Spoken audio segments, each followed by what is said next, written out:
Yo, yo, yo, what is going on, y'all? We are back with another one. So today I got some back and biceps for you guys. This was a great workout to record because I've been training for years and I've been training my back and my biceps and whatnot for years, but I'm really starting to become more mature and get a grasp of a certain training style, which I'll touch on once we get into these working sets. But this was the best back pump I've ever had in my life.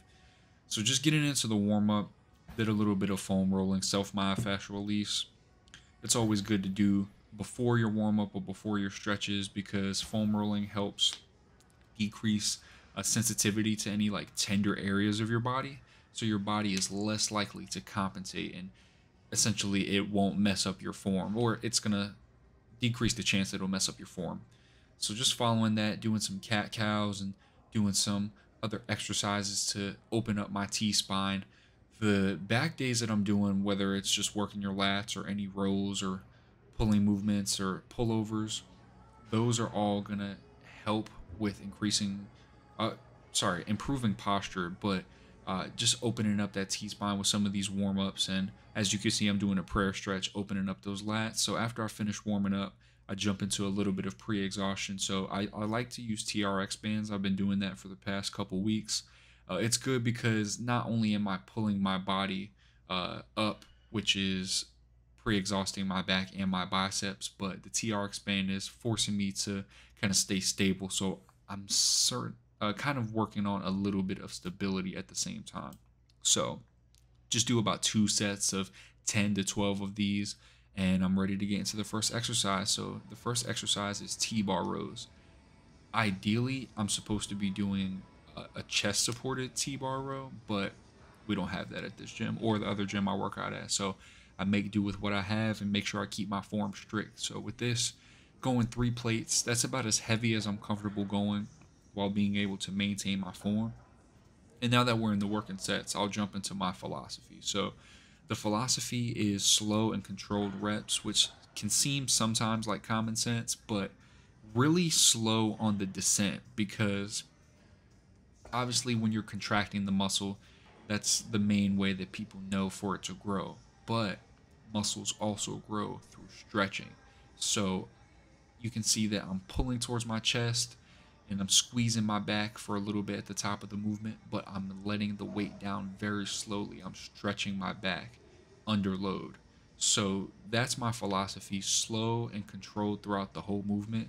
The contraction can be explosive, but as long as the eccentric portion, which is when the weight is coming back down, is controlled, that's all that matters. So the second exercise, we're jumping into some lat pull downs. I've always done lat pull downs for back. These are amazing, but I switched it up this time. I decided to lower the weight and bring my grip in a little bit. I decided to bring my grip in more of like a slightly outside shoulder width grip because I want to increase the stretch that I get on my lats, right? So I'm able to fully extend my arms up as opposed to if they were more widened in terms of grip. So slow and controlled reps. I'm bringing it as far down as possible, ideally at least below my chin, but I'm trying to bring it to my chest and then slowly letting it back up to stretch those lats out. Lat pull downs are probably my favorite back exercise, and these get my biceps activated as well. Another pro tip as well, obviously when it comes to training, you always want to warm up, but when you're doing exercises and workouts that are using agonist muscles, which are muscles that kind of work in conjunction with each other. For example, my back and my biceps work with each other. By the time I get to biceps, I don't have to warm up. I've already warmed them up and pre-exhausted them. So the third exercise is a little superset. So these are lat pullovers, which I absolutely love these. Slowed and controlled to target those lats. Um, we're going to superset these with some cross body hammer curls. Now, I've posted TikToks and different clips of me doing regular hammer curls and whatnot, hammer curling 50s, and I can do those for quality reps, but I decided this week I was going to lower the weight substantially. Normally, I would do this from anywhere 40 to 50 pounds, but I really want to control the weight through the entire movement. I want to squeeze at the top for a second or two and then slowly let the weight down.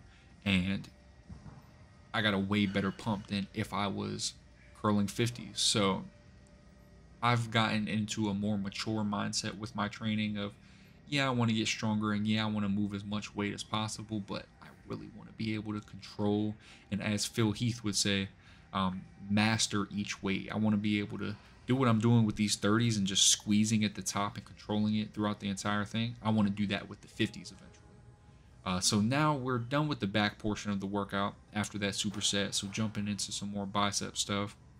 Got some cable rope hammer curls. These are killer, especially slow and controlled. I love any variation of cable curls just because the range of motion is pretty limited and I just get an amazing squeeze at the top. All I got to focus on is controlling the weight and squeezing as opposed to keeping my arms in a certain place. So those were awesome. The very last exercise we do are preacher curls. Now, if you look at the weights, I only got 15 pounds on each side. If I really just wanted to move weight, I could probably put 25s or 35s on each side and just move weight. But I really wanted to go slow and controlled. And at first, it'll feel a little bit easier, but this is in the 12 to 15 rep range. And I'll put all the sets and reps that I did in text on the video. But once I got to that latter, like 4 or 5 rep range, that's when it got really hard and I really had to concentrate in order to control the weight. So the pump was absolutely insane. Best back pump I've ever had. One of the best bicep pumps I've ever had. Best bicep pump I ever had was probably when I did this thing called 13s with my coach, but that's a whole nother story. And then I just finished up with some abs. Right now I'm on a mini cut, so just doing an ab exercise after each lift. Yesterday I did some cable crunches, which is targeting primarily the upper abs. And then today I did some straight leg raises targeting those lower abs. And I did finish with 30 minutes of cardio. Didn't record that though, because that's pretty self-explanatory. Hop on a treadmill, incline to 6 to 8, and then speed 3 to 3.5. So hope you guys enjoyed. Let me know what you think. And if you have any general questions, feel free to comment or hit me up on my Instagram. Take care.